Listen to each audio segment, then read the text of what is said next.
Bonjour à tous, je continue à vous partager des extraits du livre du cardinal Ratzinger, Foi, vérité, tolérance. Hans Jonas a expliqué la notion centrale de son éthique, celle de responsabilité, à partir de cette perspective. Cela signifie que pour comprendre correctement la liberté, nous devons toujours la penser en lien avec celle-ci. Moyennant quoi, l'histoire de la liberté ne peut être comprise que comme une histoire de la responsabilité grandissante. L'accroissement de la liberté doit être accroissement de la responsabilité. Cela comporte l'acceptation des liens les plus forts qu'appelle la coexistence de l'humanité et l'acceptation de cette mesure qu'est l'essentiel de l'homme. Si la responsabilité est réponse à la vérité de l'homme, nous pouvons alors dire que l'histoire de la liberté implique une histoire continue de purification de la vérité. Elle n'est autre chose que la purification de la personne et des institutions par cette vérité. Le principe responsabilité pose un cadre qui a besoin d'un contenu. C'est dans ce contexte qu'il faut envisager la proposition d'une éthique mondiale.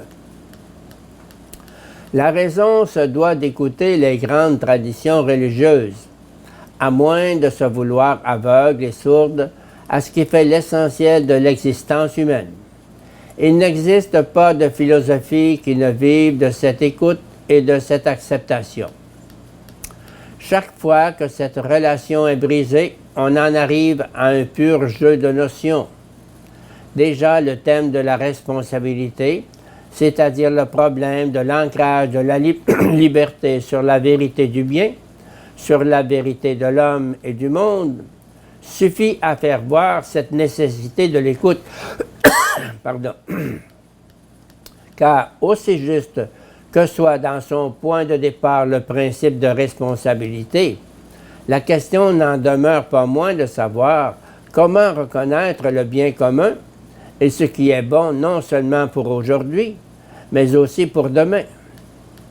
Qui décide donc de ce que notre responsabilité interdit?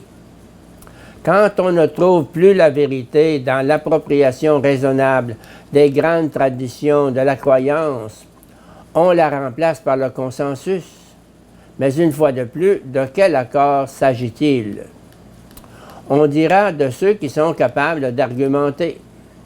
Et comme on ne peut pas ignorer la suffisance élitiste de cette dictature intellectuelle, on ajoutera que cette capacité d'argumenter doit se faire l'avocat de ceux qui ne sont pas aptes à un discours rationnel. Mais cela ne saurait guère inspirer la confiance. Les accords sont fragiles et dans un climat intellectuel donné, les groupes partisans ne peuvent pas s'imposer comme les seuls représentants accrédités et justifiés du progrès de la responsabilité. La vérité de notre humanité. Il nous faut revenir aux idées précédentes selon lesquelles la liberté humaine est une liberté de la coexistence des libertés, autrement dit n'est vrai que la liberté de la réalité effective de l'homme. Cela veut dire que je n'ai nul besoin de chercher à l'extérieur des éléments correctifs de la liberté individuelle, car cela laisserait subsister l'opposition entre liberté et responsabilité, entre liberté et vérité, ce qui ne saurait être. Bien comprise, la liberté de l'individu implique d'elle-même le renvoi au tout, à l'autre. Nous devons donc dire qu'il existe en chaque homme une liberté commune de l'humanité, celle que la tradition a déclarée naturelle. La croyance en la création nous permet de mieux la formuler. Il existe en Dieu une idée de l'homme à laquelle nous avons charge de répondre. Elle implique tout à la fois liberté et communauté, ordre et référence à l'avenir. Responsabilité signifie alors vivre sa vie comme une réponse à ce que nous sommes en vérité. Le décalogue est tout à la fois représentation de soi-même, autofiguration de Dieu et interprétation de l'homme, apparition de sa vérité rendue visible dans le miroir de Dieu, car l'homme ne peut se comprendre vraiment qu'à partir de Dieu.